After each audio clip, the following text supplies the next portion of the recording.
Ассаламу алейкум, достор. Бүгін дағы бір бүтүрүүчүм атайын Баткен шаарынан келген. Бул энебиз бизге автоэлектроника жана азыркы заманбап электроника унаа тетиктери боюнча өзүнүн деңгээлин өстүрүү үчүн келген.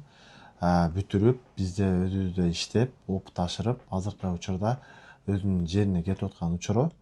Ассаламу алейкум иним. Алейкум ассалам.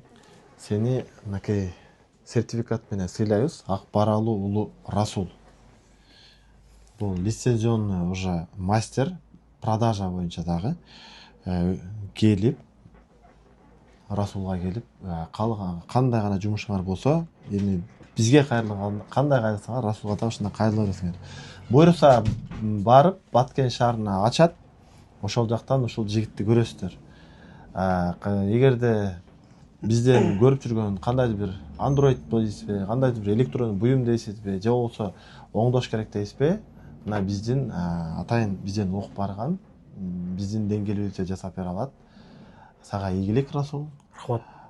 Биздин окуу жай тууралуу бир өзүңүн ой пикириңди айтып кой. Ассаламу алейкум достор. Мен дагы ушул Улан Атаман академиясына 4 ай мурун келгенбиз. 4 ай мурун келип, ошо нөлдөн окуп баштаганбыз.